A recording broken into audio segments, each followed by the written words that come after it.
Hello, this is Peaceful Anarchism on the Voluntary Virtues Network every Thursday at 1 p.m.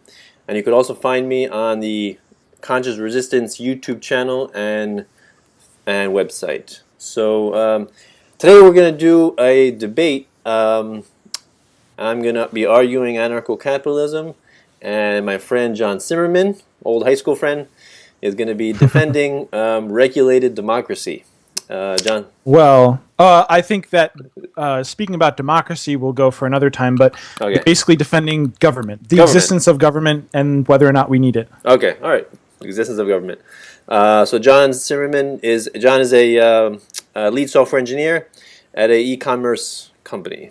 So that's where he comes from. So, all right. So we're just going to start off with some basic. Oh, by the way, in the description of the video, I'm going to put in a link to the logical fallacies. We might mention some throughout the discussion. You know, if I commit some, I assume John will let me know. If you commit, John commits some, I'll let him know. So we can try to keep this, on the straight and narrow.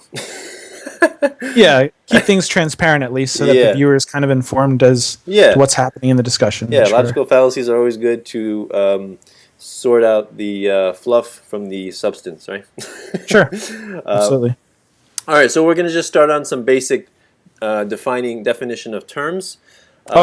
So I think before we start, a good background to give is that the fact that you and I are old high school friends. We have a long history of debating things off the school bus and playing chess against each other. So we have a long history of thrusts and parries when it comes to logic and discussions. So yeah. In high school, I started the chess club, and I ran it for 3 or 4 years. And John was the vice president. John was a frequent, my partner in crime. So it was a joint venture.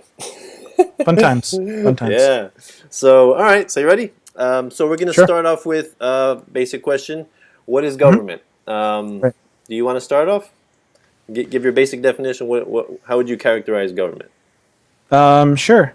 So basically, government is a organization or structure by which management and administration over a piece of land or territory is achieved.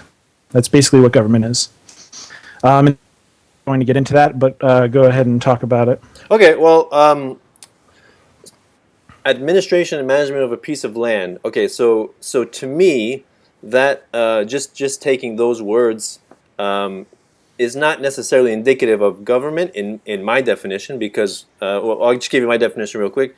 My definition is government is a monopoly on initiated aggression over a given geographical region that is funded by taxation, which I would assume is theft, but that's another thing to argue.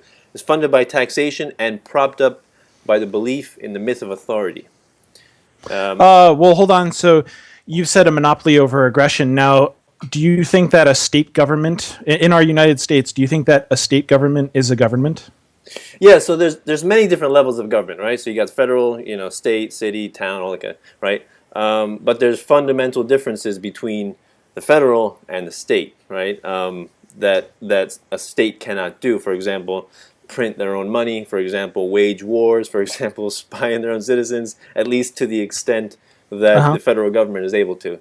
So, and also to mention also, the reason I mention initiated aggression is because my definition of government must include the mention of force, right? Because government is by its very nature involuntary, right? We have no choice but to pay taxes. We have no choice but to obey the arbitrary laws that are written and enacted by our political masters.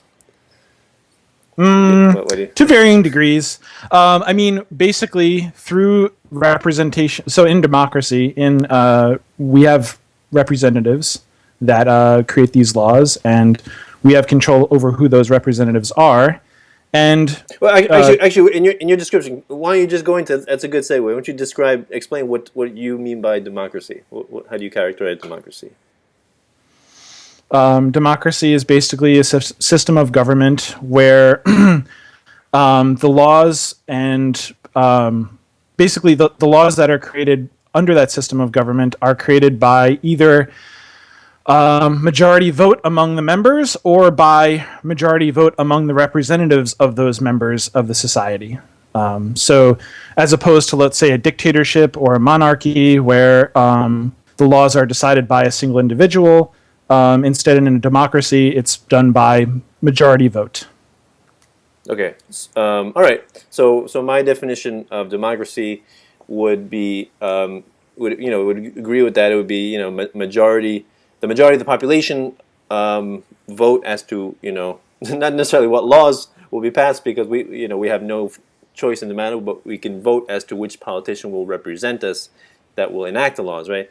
But another way to describe it would be tyranny of the majority, right? Because in the democracy, individual rights are thrown right out the window, because once you have hold on. wait, let me just finish real quick. So once you Sure. have a majority, right, regardless of what the minority wants, once you have a 51% vote, right, there's the rights and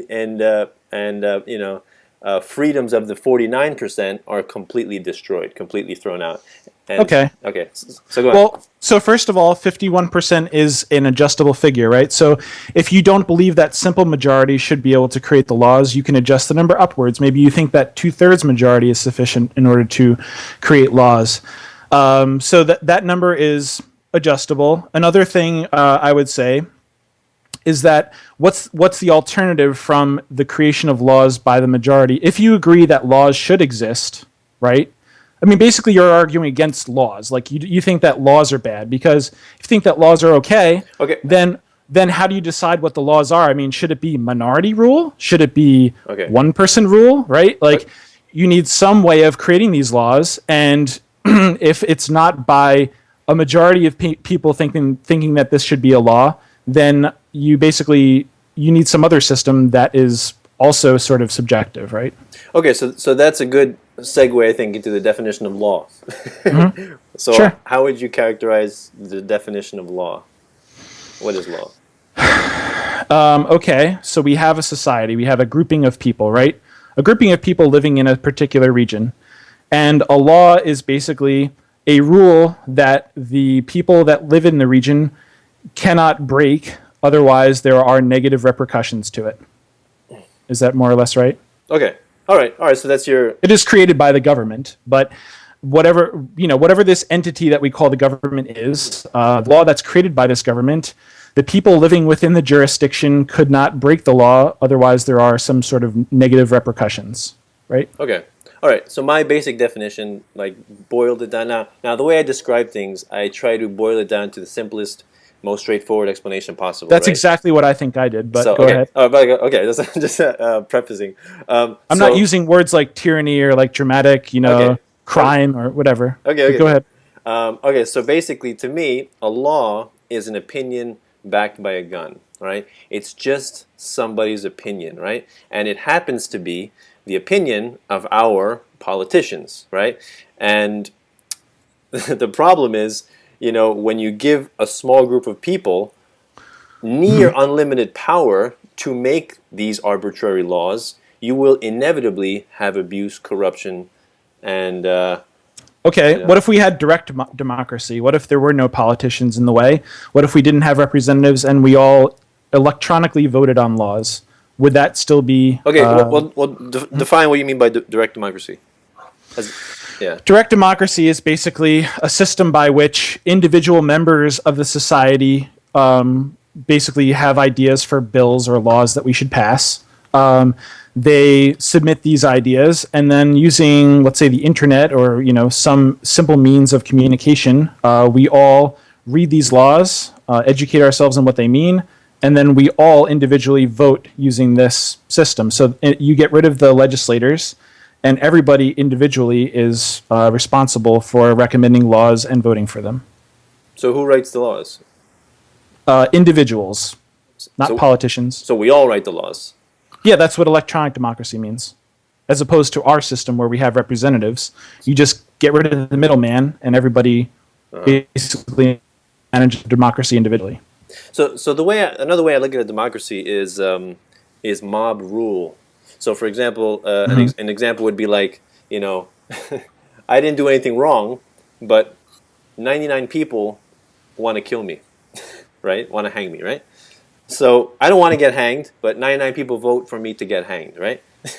Let's say, and it didn't commit a crime, right? So where or how is that justice? How is leaving control of society, of law, which is basically, forcing people to act in a certain way at the threat of violence, leaving that even up to the majority does not necessarily produce wise or prudent results, right? Because people don't think wisely in a mob. It's just basically democracy. People thinking in a mob. What do you think about that? So, I mean, when you use the word mob, it has sort of this like unruly connotation to it. It has this like idea of like fire and pitchforks and a bunch of angry people. Basically, my idea of a majority or more people agreeing on something than not agreeing is sort of like what I would say is like the law of averages. Like, okay, if you take a sampling of millions of people and 5% of millions of people all agree that something is correct, right? Now, you can't count on those 75% of people to all be sensical or correct or just beings, but as the sampling size gets pretty large, you would say that there's a very, very good chance that this 75% of people have what is probably a decent idea. Like 99% of people aren't going to want an innocent man to be hanged. I mean, do you think that that's the case? I would be extremely surprised if you take a sampling of any 100 random people and ask 99 of them if Danilo Cuellar, a perfectly innocent man like yourself, should be hanged. I don't think that most of the time you're going to get 99 people that would say that. So we're kind of trusting in our own, unification as a species that we're all kind of relatively sensible. And if we're not, we have much worse problems anyway, don't we? So that's what I think the idea of a majority vote is kind of trying to get a great consensus of people agreeing that something is relatively reasonable or not. Mm-hmm. Okay. Much better than one person, isn't it? So another way I kind of look at these sort of concepts is like if we're stranded on a desert island, right, and you say you're stranded with 49 other people, and so what do people in that society, what would they feel like they need to do? Do they feel like they need to make someone king and have that person above the law and make all the rules? Like how would I mean, to me, what you're advocating is not necessarily so different than true anarchy, right? Because basically, in true anarchy, nobody makes the rules. Like nobody individually. There's common understanding of morality, which is what we all understand, which is don't steal, don't assault, don't rape, and don't murder, right? Common basic understanding of morality. And the problem is when we assign this distinction known as government, which is itself immune to those laws of morality, because they can do things that the average individual cannot do, right? They can murder people overseas and call it the war on terror, right? They can involuntarily seize people's funds, involuntarily seize people's funds, and call it taxation. You can kidnap and cage people and call it the war on drugs. Well, there's a difference here. So when you're saying that it's like murder and it's like theft, there's a big difference. When you murder somebody, we didn't all there weren't millions of people all kind of agreeing on what the correct thing to do here was. Like you just decided of your own accord to go and murder someone. Whereas when we have military that are overseas and they kill another combatant in battle, we have all agreed together as a society that we are going to fund and empower a military to defend us. And one of the possible eventualities in defending our country may end up in the result of the killing of another combatant overseas, right? This may happen. But there's a big difference between empowering a group of people to do something by mutual agreement and you individually going off and murdering someone. I mean, it's completely difference. There's a completely big difference there in terms of morality and in terms of what is acceptable, right? I sense that you're throwing around terms like we and us, which is like collective terms, which basically to me implies that 100% of the population have consented to this particular action, 100%. right? Yes, 100% of the population living in the United States has consented to having a military to help defend them. Yes, that is true. No, no. Well, I must be 100% the of the only. I people must be the only one retaining then. their citizenship. Hold on. You may not agree, like you may choose to live here and still not like everything that occurs here, but you are choosing to live here. You are choosing to be a citizen of the United States and gaining all of the public service benefits that citizenship entails, correct? Okay, can you tell me how I voluntarily chose to be a citizen?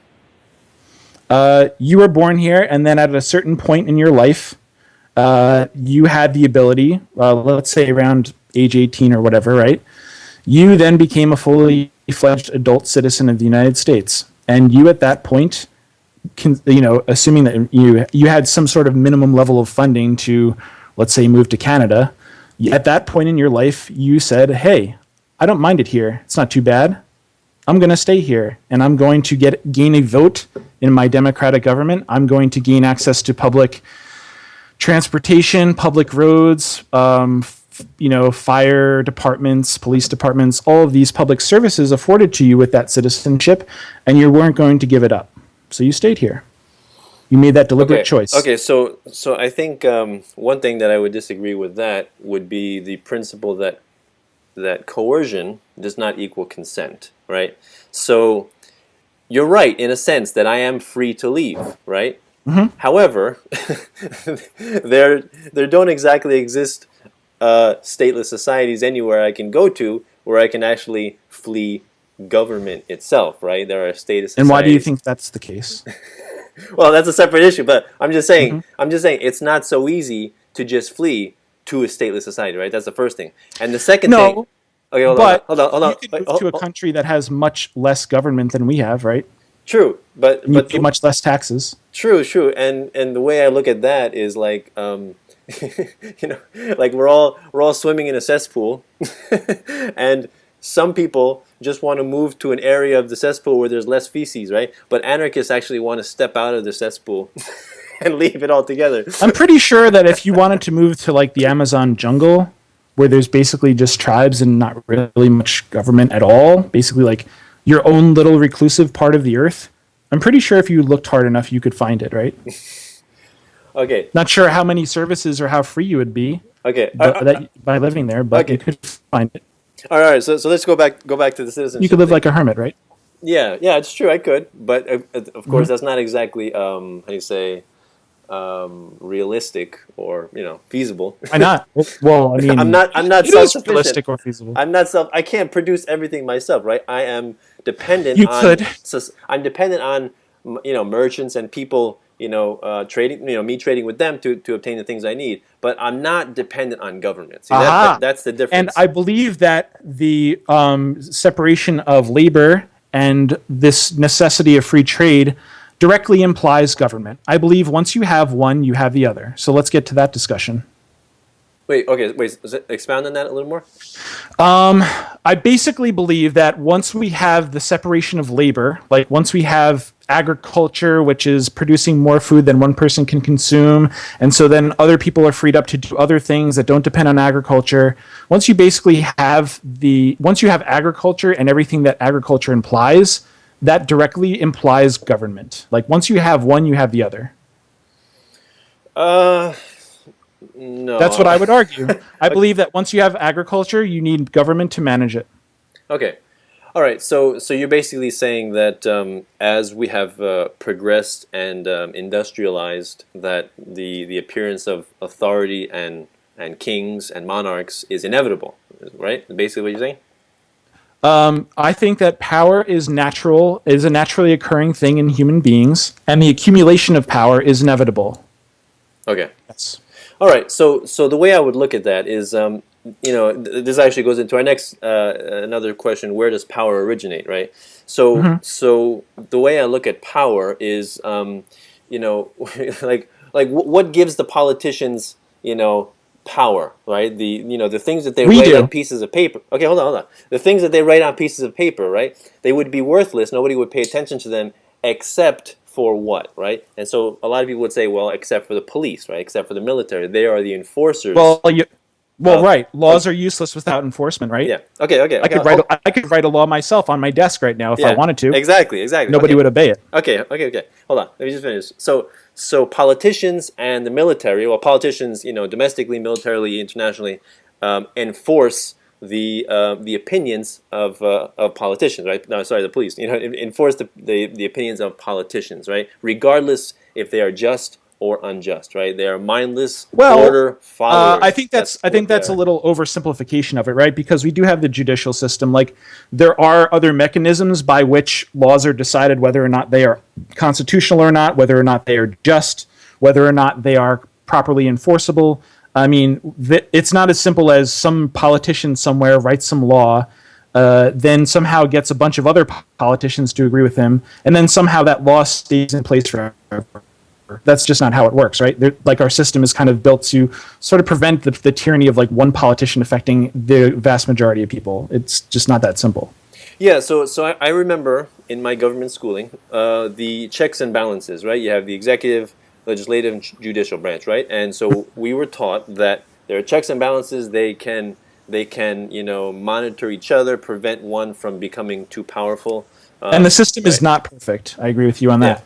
So primarily why I disagree with that system is because it is a monopoly on initiated aggression, right? You cannot overpower the government. You cannot overpower the police or the military. You cannot. They have all the guns. They have all the force and Yeah, all the and violence on their side. So wait, hold on. Let me just finish. Hold on. So when you say the judicial branch, can render a law unconstitutional, you're right. In theory, it can. However, in actuality, being a monopoly, right? It and just imagine, they're all being paid by the same. They're all agents of the state, right? They're all being paid by taxation. Same thing with state prosecutors. All being paid. The police all being paid by the same source, right? So what kind of accountability can that? It's like the fox guarding the hen house. They answer to each other. So there is no incentive for actually pleasing the people because they are monopoly. They are in control. That Okay. So go ahead. What do you say? okay. So first of all, I mean, we are in control of their terms, right? So if they want to keep their job, if they don't want to face unemployment, they basically have to keep us happy, right? I mean, that's the whole idea of representation in government is that someone else is representing your interests. And so in order to ensure that they continue to represent your interests, they have limited terms. And so if they want to run for the same office and, continue having their control and monopoly of force over us, then they need to basically, within certain reason, keep us happy, right? Or at least distract us from the fact that they're not keeping us happy. So that's true for the legislative and executive branches. The judicial is a little bit of a problem, and if we ever start to debate like aspects of the U.S. government and what we could do to refine those, refine it basically or improve it, one thing I would say is that since judicial is appointed by executive, I think that is like basically my feeling is that the current U.S. government executive has become too powerful, and so like. That is a problem with judicial, but in the other two branches, we basically are able to control who we have in office, and those people do have very different goals as to what they would want to see in our government. So things do change. Maybe not all the correct things change correctly all the time, but I think that goes back. I mean, basically, you're looking for a perfect system. I would say no perfect system exists. Okay. All right. So the way I would look at our system today, right? Like you said, we have control because we can elect who is in power, right? In the seat of power, right? Yeah. So there's a quote by, I forgot who said it. He said the difference between a democracy and a dictatorship is in a democracy you vote first and then take orders, and in a dictatorship you just take orders. You don't vote. And that is essentially true, right? But that all goes back to as to whether or not laws are necessary, right? So like laws are basically orders, and if laws are not necessary, then this is all a crock of shit, and we've all been basically obeying a system that is not even needed. Whereas if laws do exist, then, well, you need some sort of system to manage those laws, and some system where the people that obey them are empowering those who are voluntarily choosing to empower those who are creating the laws. That is about as fair as of a system that you could make, correct? If laws are necessary, democracy is kind of like one of the better ways of handling law creation, right?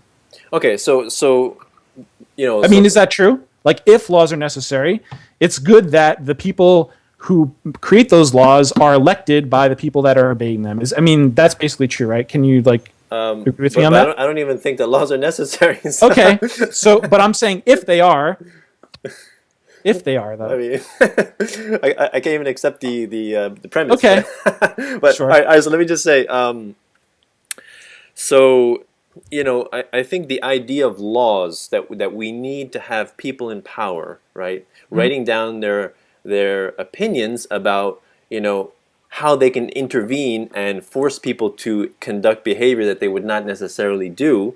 That idea is fundamentally rooted in a distrust of humanity, in the assumption that humans are evil and will always tend towards violence. I don't think that's true. Chaos, and to me it's an idea of control, right? Controlling people's actions, right? That's the idea. And this of is, law I think, this is basically the root of where we disagree, right? My supposition is that humans are capable of a wide range of actions, right? They are not all good. They are not all thinking of the public good when they perform actions. Some are. Some people are like you and me, right? We're generally good people. We want good for not only ourselves, our families, but we genuinely want good to happen for other people, and we're not willing to put ourselves above others. We're not willing to sacrifice others for our own benefit. That is not everyone. And what I want to say is that government is not there to prevent everyone from doing what government wants. Basically, you need laws to... there are bad apples in the bunches, right? There exist people that are not really looking out for you. They're looking out for themselves, and they're willing to perform actions that better themselves at the expense of others. Those types of people do exist. And basically, what government and police and jail and all that crap, what that's there for are the bad apples in the bunch. Okay? In order for us to all live together in harmony and achieve certain things together as a society, we kind of have to plan for the bad to happen. And when the bad happens, those people are, not allowed to get away with that in our territory without facing negative consequences. I don't expect everyone is evil. I expect that humans are capable of evil. Okay?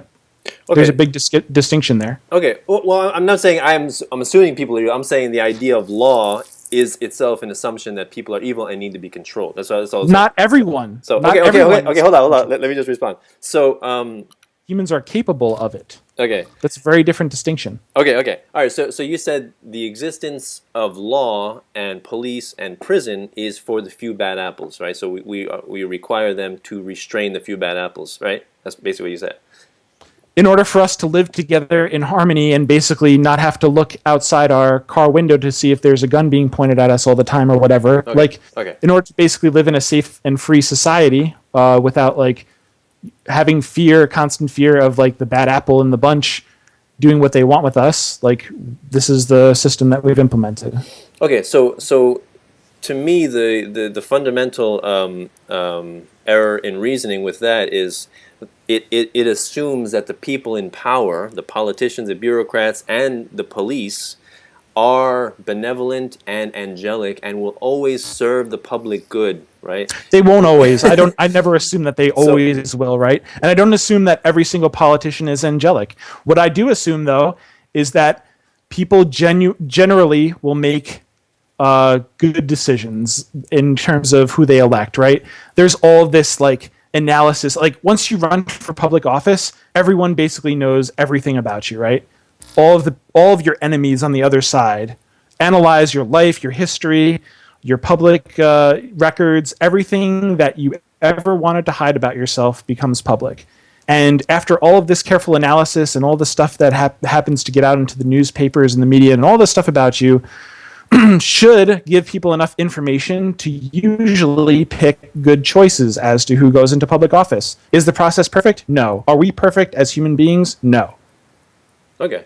So the way I look at society and the economy in general is it's not something man-made, right? Like I think I explained to you and I wrote before. It's not like a car, right, or a bicycle or a computer that was man-made. It was constructed by somebody, and therefore when it breaks down, you can send it to somebody who's going to fix it, right? A person can fix that, right? So to me, the economy and society is not man-made, right? It's like a jungle. It's nobody made it. It's the economy is the spontaneous is the result of people spontaneously coming together, trading, and most of the time, always only in their thinking of their own interests, right? So, like the baker only thinks about baking bread to make money to feed his family, right?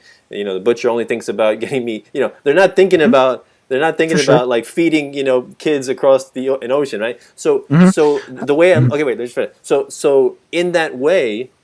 That is, the sum total of all those transactions, all those people working in their self-interest. That's what creates an economy. And in totality, when people do that in a large society, it's what's called spontaneous order, right? So in this sense, the economy functions magnificently, just like there need be no authority figures dictating in the jungle which species should live and which species should die. In the same sense, to an extent, that's how I look at the economy. And once you apply laws and regulations and taxations to that spontaneously functioning organism, you will immediately cause detriment and harm. So, yes. Okay, understandable.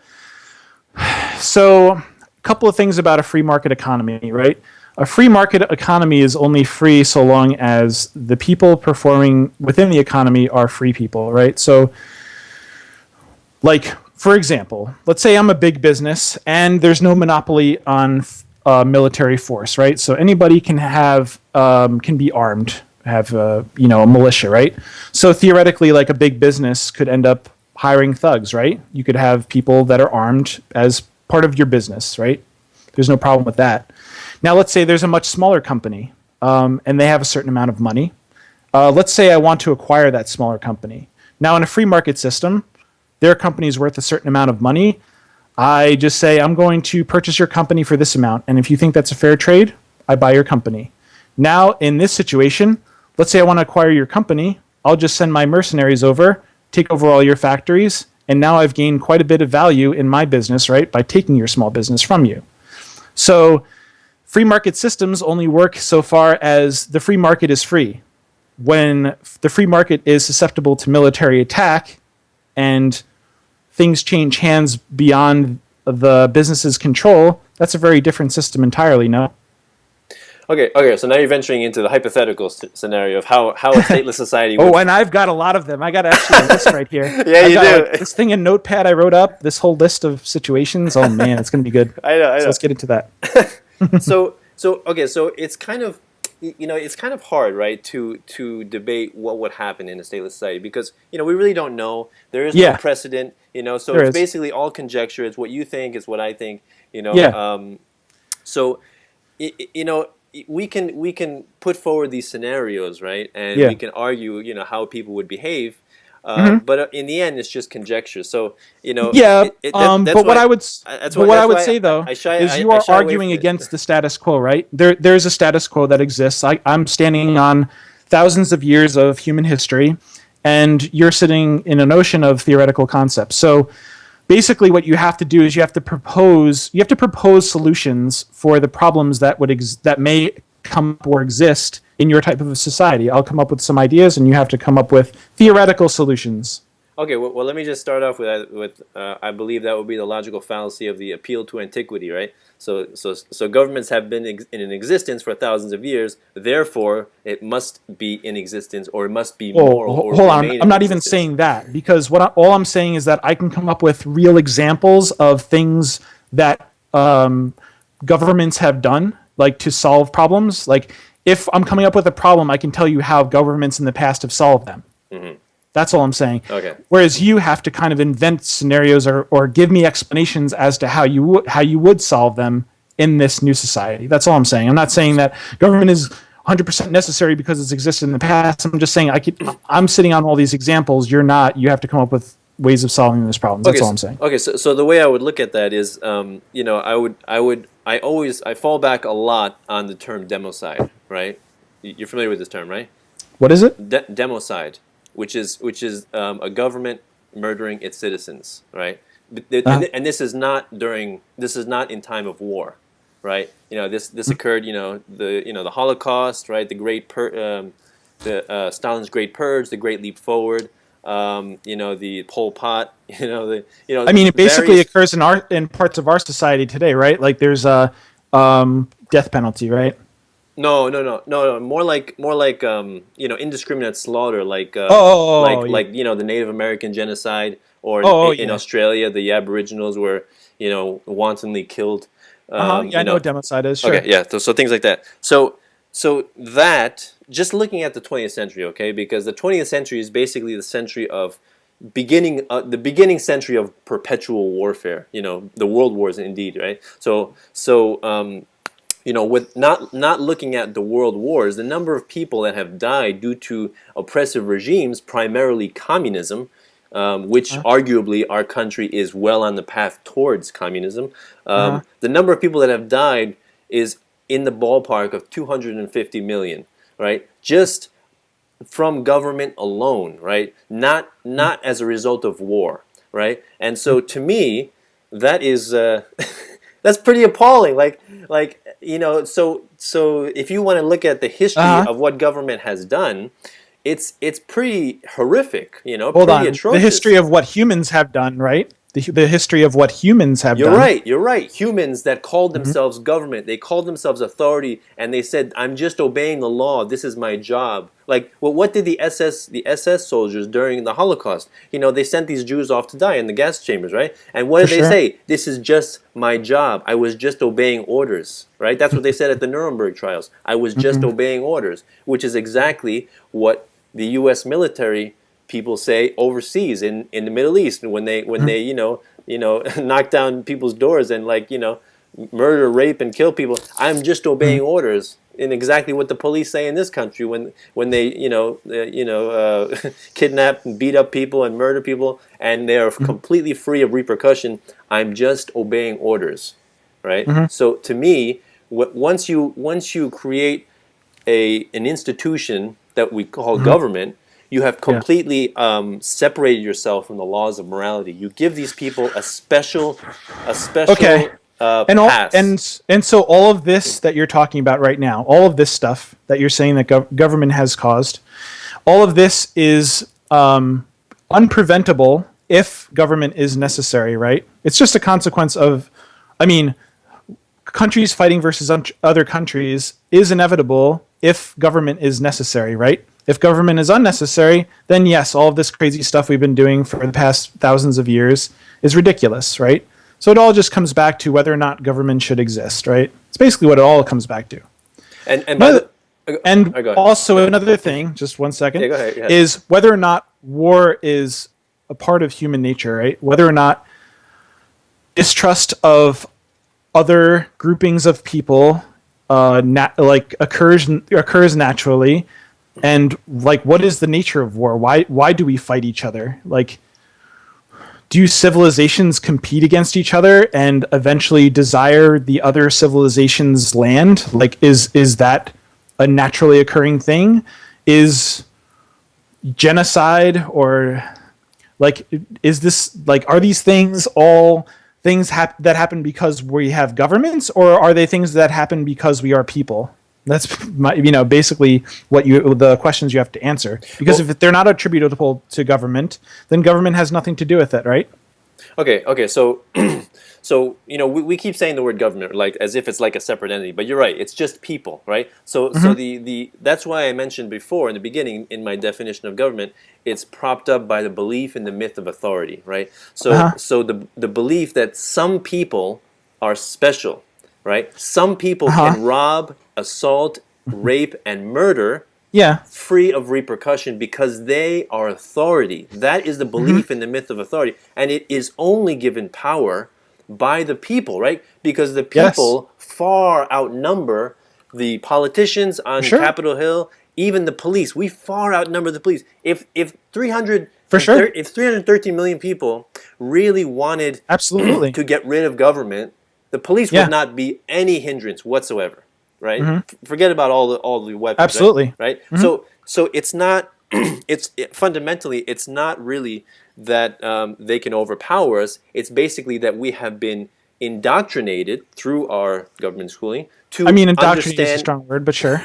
Or raised. Just think. Okay, so talking about government school, it's funded by taxation, right? So it is an agency of the state, right? Department of Education, right? So of course you would expect that the things that will be taught in government school would be in support of government. That is only natural. Yeah, that may happen. That may happen in countries where, like in Nazi Germany, like school was very much teaching you about how great Hitler was and the Nazi regime and all that. I feel like personally, of course, I'm supposed to believe this, right? The system's gotten to me, but I personally feel that during my time in public school, which you also attended, we learned a lot about both the good things and the bad things that happened not only in world history but in U.S. history, and we also learned about many different types of government other than democracy and how they function and how the things that were written about them, the countries that have tried those types of governments out. It's not like I feel that. After looking at publicly, like internet-based forms of public records, things that people across the world have contributed to, I don't feel that those records compete very much with the records that I learned about during public schooling. Like, I don't think that much was covered up, and anything that I want to learn about that people across the world have contributed to, nothing like. There's no like crazy secret thing that's happened that there's public records about that I don't know about. Of course, there's things that have happened in government that are secret because of defense and all that. But whatever. Like aside from that, I don't feel that like government school is brainwashing me into believing these things that don't exist. Okay, so I've done a little bit of research into the origin of public school. And it actually started in I believe the mid-19th century when a guy went over to Prussia. And I think that's a really good discussion that maybe we should have another time. But I want to get to the nature of power. Like, okay. I'm sorry. What is power? And like, is the existence of power like replicated in places other than government? Right? Like, is there power that is non-governmental that is kind of popped up through human history, right? Okay. So first of all, what is power? And so the definition of power, as I'm reading it from a dictionary, that is online, probably controlled by our government or whatever, it says, power is the capacity or ability to direct or influence the behavior of others or the course of events. So power it doesn't necessarily have anything to do with like military might or physically forcing people to do things or using the threat of physical force. It's just the capacity to influence the behavior of others, right? So let's talk about religion, right? Religion is something that has nothing to do with control of an area. It's basically, let's talk about what a priest is, right? I think this is actually really interesting. So what is a priest of, like, let's say the Catholic Church, right? A priest is a man who somehow gets a bunch of people that some of them he may know, some of them he may not know. He gets a bunch of people to come to a room for about an hour every week, listen to him talk from a book that someone wrote before about a being that nobody in the room can prove exists. And then at some point during that hour, a box gets passed around and everyone but the priest puts money into it. Now, that's power, right? This guy is a powerful guy. He talks about some stuff for an hour and people give him money. I mean, that's powerful. And also, he convinces them of certain moral codes. Thou shalt not covet thy neighbor's wife, and thou shalt not do all these things. And nobody's physically forcing anyone to believe or to follow these things. They just kind of do it. And that's basically a manifestation of power. I mean, the Pope of the Catholic Church, he's a powerful guy. Would you not agree? I mean, people across the world that have nothing to do with the Vatican or that piece of territory believe that this man speaks from God. And what he says is the God's honest truth, to lack of better terms. And when he visits places around the world, people from, the President of the United States meets with him, and thousands of people gather to listen to what he has to say. I mean, this is a powerful guy, and yet has nothing to do with government. And so I think that the ability to manipulate others is just a skill that some people have. Some people, like the CEO of my company, I can tell you a funny situation. People like angry clients that we have call up our company, and they're like, you better fix this, and I'm not paying you the maintenance hours this month. I want this done right now. And the person talking to them, the project manager, is like, there's nothing I can do to make this guy feel better. This guy is, I can't do anything for him. They send him to the CEO. The CEO talks to him on the phone for 10 or 15 minutes and hangs up the phone and says, the client could never be happier. I don't know what the heck he tells the guy on the phone. I don't know if it's like blowjobs or what. I don't know what he's convincing him of. But somehow he's able to appease this client that no one else in the company can. And there's just these people that have good person skills. They're just good at handling and talking to people, and they get others motivated behind them, and they lead companies, or they become presidents of countries, or they become the Pope, or what have you. These things occur. So what do you have to say to that? Okay, so the first thing I would say is I believe that the modern day state, the institution of government, is the religion of modern day. In that, in the And past, of yesterday, I suppose, right? It's existed well, yeah, since but it's a long time ago. but now, especially now, of course, the United States has ballooned to be the largest superpower the world has ever seen, the largest nuclear superpower, and so now it's even more pronounced than ever, right? So in the past you had the merger between church and state, right? So this is basically what gave power in terms of the ability to inflict physical violence on people, let's say, who didn't believe in the church. That's what basically gave them power, was the merger with the state. Once you have the separation of church and state, the church, it does have authority, like people do believe, of course, but they don't have that power to invade people or inflict physical violence on people. It's all voluntary, basically. Whereas the difference is with a government, okay, it is also empowered by belief, okay? Belief in the myth of authority, that some people have a special right to rule. And I don't know if there's a myth of authority. Okay, that's kind of my whole argument, is that authority is not a myth, it is naturally forming. But go ahead. So the belief that some people are exempt from the laws of morality and can therefore act with impunity. No, right? That the other President of the United States needs to follow the law just like I do. All right, so this is a good topic to discuss. Do you consider the president a mass murderer?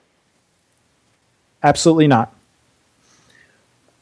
He's the chief. He is the chief, the commander in chief of our armed forces, which we have authorized.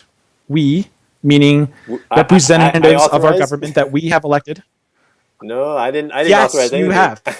You have by being a citizen of the United States. I wasn't asked about authorization of the military. No, nobody asked me. Nobody sent me that letter. but anyway,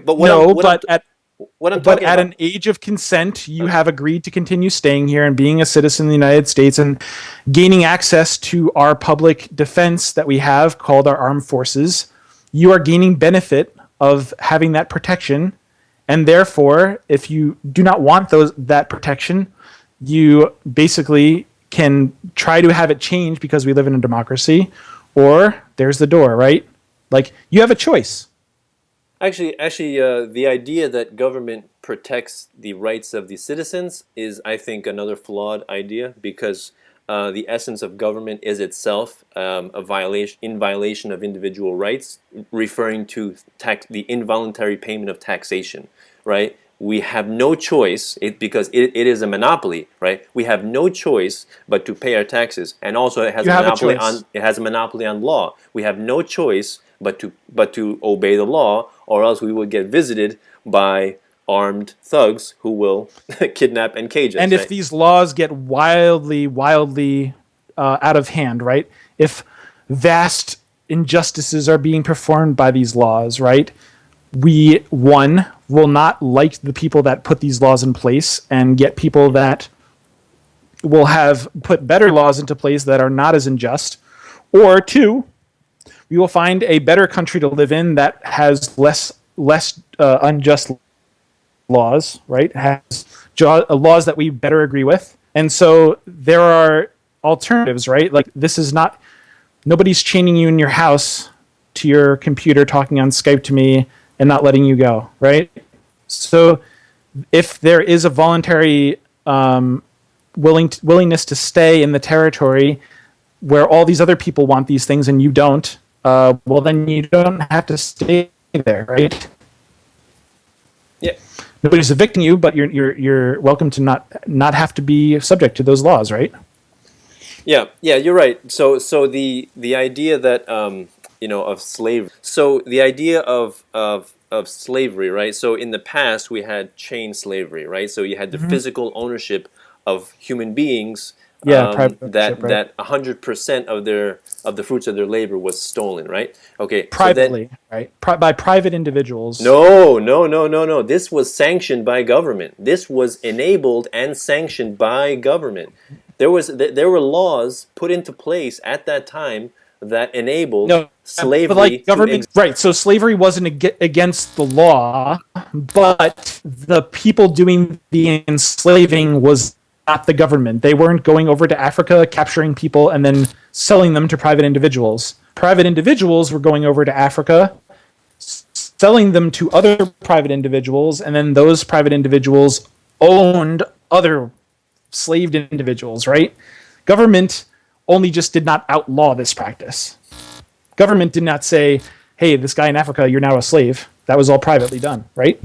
So, I mean, we have to disambiguate these things because you're kind of overgeneralizing. Okay, so this is where we come into the we get how do you say in disagreement over history, revisionist history. Okay, so I'm basically arguing the complete I opposite. mean, so slavery could happen in an anarchist civilization, right? So you have a slave master, let's say, who has, let's say, 30 slaves, right? So what is to keep those 30 slaves from just revolting and killing their slave master? What prevents the slaves from doing that? What do you think? So probably the slave master is rich and armed, and so basically they could leave, but they may get shot. Okay, highly The slaves unlikely. don't have guns, but the master does. One person enslaving 30 people, highly unlikely. So basically, what from my understanding of history, from Hold on. alternative. So like usually plantations are an entire family, though. Okay, so let's say a wife and a husband, even still, let's say And some kids children. and some children. Okay, you have 30, adult human beings there, angry human beings. One day decide to revolt. There is no stopping them. All right, doesn't matter how many guns you have. You just have, let's say, 4 or 5 people maybe. They're not going to restrain 30 people, right? So it's not the fact that there's just these individuals that are forcing the slaves to be there. No, it's that there were bounty hunters, right? At that time, there were fugitive slave laws at that time that if a slave were to escape, right, their slave master, that agents of the state, bounty hunters, would capture them and bring them back to That their could slave also be master. done privately, though, right? I mean, you could pay somebody to go hunt down your slave. It's not necessarily like government is Okay, necessary for slavery to exist. okay, You could that's a have good. slavery in an anarchist state, right? Okay, that's a good concept to discuss. Also, is slavery an efficient business model? Right? Can Yes, you make an efficient very business efficient. doing slavery? Right? And Absolutely, okay, it's a very efficient. explain to me how you see it as being efficient. Okay, so basically, for a one-time fee for life, you get labor, and it doesn't cost you anything thereafter, right? The only thing it costs you is the cost of keeping them in line. Other than that, it's extremely efficient, right? You get people to do your work for effectively over the course of a full life free, right? And also probably any of their children, if you have them breed or whatever. Like, it's highly efficient. You get work output for very little investment. Isn't that very efficient? Okay, so I would completely disagree. So the way I look at Why? slavery, okay, let me tell you. So the way I look at slavery is extremely inefficient, right? So so you mentioned this, right? You have to feed them, you have to clothe them, you have to give them shelter, and then you have to force them, you have to whip them into submission, right? Beat them, right? Into submission. Now Hold on okay, now. hold on. So the productivity of a person that is involuntarily forced. So the productivity of a person that's involuntarily forced to do work compared to a person that is, let's say, compensated monetarily to do work, the person that is forced to do work, I would imagine, would be much less efficient, right? Uh-huh. Because you have substantial resistance, right? People don't like to be controlled. It's just the nature of humanity. People don't like to be controlled. So I completely do not see how it People would be also efficient at like to all. survive. You're right. You're right. People like to People survive. also like living, right? You're right. Yeah. So let's say the worst possible scenario is that somebody who is enslaved is half as efficient as someone who is paid, right? I mean, that seems like a pretty generous estimate. Like, let's say a slave is just, I don't really want to work, but if I don't work, I'm going to die. So I'm just going to work, but I'm not going to be as efficient as somebody who's paid. Let's say they're half as efficient, right? But let's say that you paid $100,000. I don't know. We're coming up with arbitrary numbers, but let's say you paid some amount to buy the slave.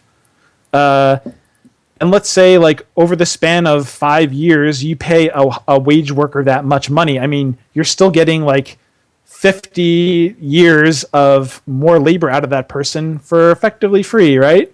I mean, Well, all you you're not need to taking into keep. account all the other costs, right? Food, clothing, shelter, right? I mean, All that. You're not taking that into it. I mean that's That's a. those are important I because mean, to you're right. have somewhere where they can sleep is. I mean, let's talk about if I'm going to go live in an apartment, I'm going to be paying like this place I'm considering. This place I'm considering, I'm going to be paying like 2,000 something a month to live. Now, if you just put somebody in a hut and feed them bread and water or something, like, I mean, it would be extremely profitable for there to be slavery right now. Would it be also extremely amoral? Yes, it would be horribly amoral. I All right. mean, there's a reason why plantation owners wanted slavery. It is very cost effective. They did not want Okay. slavery to go away. They were Okay. going to lose lots of profits if slavery went away. That's why they fought so much for it, man. Okay. Well, another thing with your bread and water slave is that you're not taking into account the declining health of a bread and water diet, right? Yeah, sure, So right. you So have you're going medical to nourish them expenses. to a certain extent. I mean, you don't want them to die. You want them to be able to work efficiently. It's So you're not not going to feed easy. them the trashiest of the trash food. But you're not going to treat them like kings either. No. I mean, you're not going to like give them filet mignon for dinner every night. I mean, there's certain limits to how you're going to treat this guy because you have the force by which to keep him subjugated. And this could be done in any sort of civilization, be it government based or non.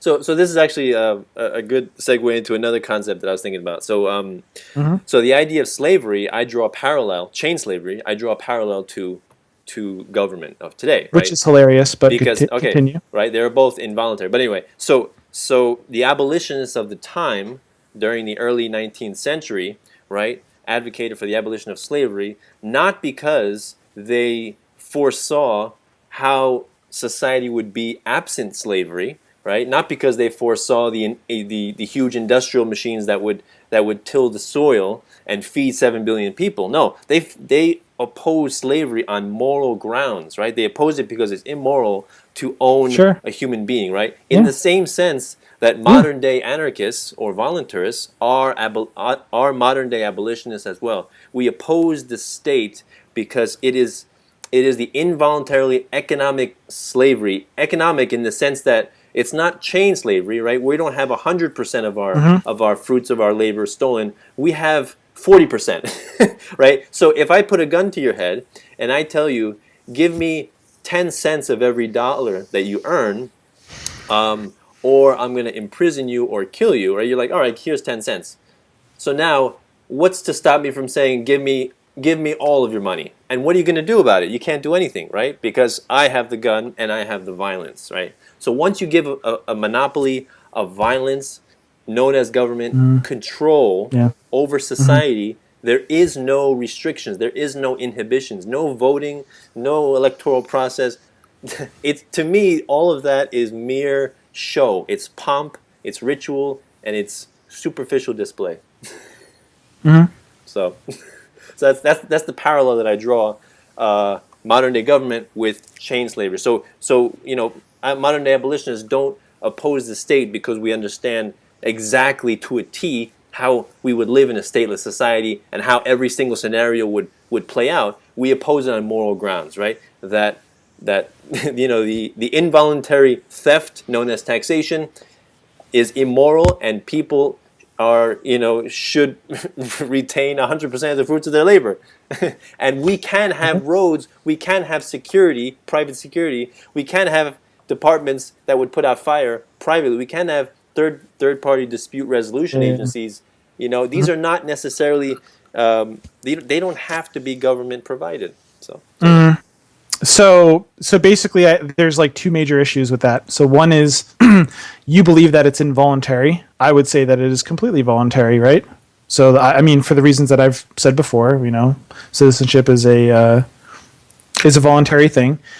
And so then the other thing I would argue is that all of these situations that you're describing that would be doable in a stateless society are not actually very doable. And I think that's probably going to be the subject of the next video, is like how you're actually going to handle all these situations that are going to come up related to the ones I have here is trespassing, how do roads work, how does fire prevention work, how does dispute resolution work, how does national defense work, what happens when there's an accident, does big business equal big military, and what happens to the handicapped. I think these are all like really good things to bring up in the next video. All right. Awesome. Excellent. Yeah, we got. It was a really good debate. I really enjoyed it. I hope the viewers enjoyed it.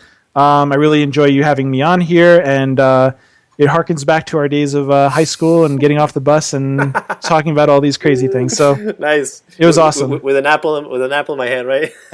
Yep. All right. Awesome, John. So thanks a lot for the conversation. Yeah. Thank you. It was great. No problem. So this concludes the first part of our debate. Well, hopefully we're going to do a second video of between defending anarcho-capitalism and direct democracy. So this is Voluntary Virtues Network, Peaceful Anarchism. Wishing all of you have a wonderful day. Take care. All right. Bye. Take care, guys. Bye-bye.